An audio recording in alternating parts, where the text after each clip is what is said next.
Good afternoon everybody. Optimal success trajectory की online classes में आपका स्वागत है। आज हम लोग डिस्कस करेंगे कूलम्ब्स लॉ के बारे में। तो कूलम्ब्स लॉ बेसिकली फोर्स के बारे में बताता है कि अगर दो पॉइंट चार्जेस हैं हमारे पास Q1 एंड Q2, तो उनके बीच में जो इलेक्ट्रोस्टैटिक फोर्स लगेगा उसको कैसे हम कैलकुलेट करेंगे, ये कूलम्ब्स लॉ हमें बताता है। तो मान लीजिए दो चार्जेस हैं Q1 and Q2। Point Q2 का जो पोजीशन वेक्टर है Q1 के रिस्पेक्ट में, that position vector is R21, और ये जो डिस्टेंस है इसकी उसको हमने R21 मान लिया। मान लेते हैं कि Q1 की वजह से Q2 पे जो फोर्स है it is vector F21। Simplicity के लिए हमने एज्यूम किया है कि Q1 Q2 दोनों का साइन सेम है, तो दोनों रिपेल करेंगे तो फोर्स की जो डायरेक्शन है वो इधर होगी। इसको मैंने F21 से डिनोट कर दिया।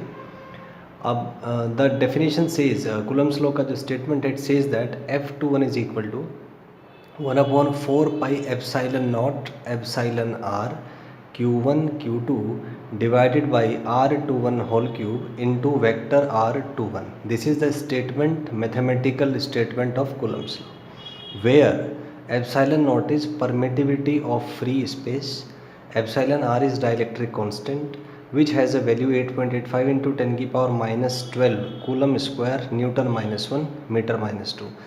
Value of epsilon r is 1 for vacuum, it is 81 for water, and it is 4 for mica.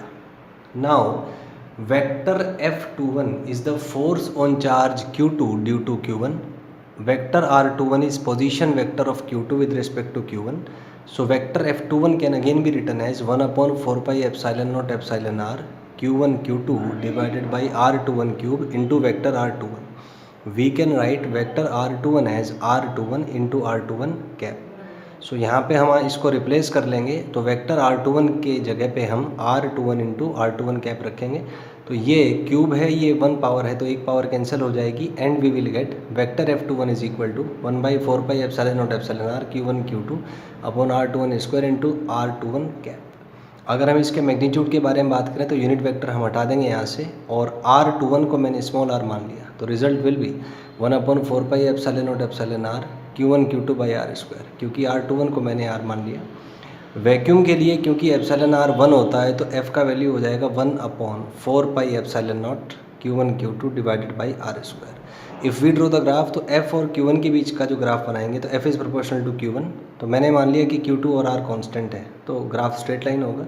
Similarly अगर मैं f और Q2 के बीच में ग्राफ बनाऊँ वो भी स्ट्रेट लाइन आएगा, लेकिन अगर f और R के बीच में हम ग्राफ बनाएं, क्योंकि f यहाँ पे 1/r स्क्वायर के प्रोपोर्शनल है, I assume that Q1 Q2 is constant, so graph will be a rectangular hyperbola. Thank you and have a nice day.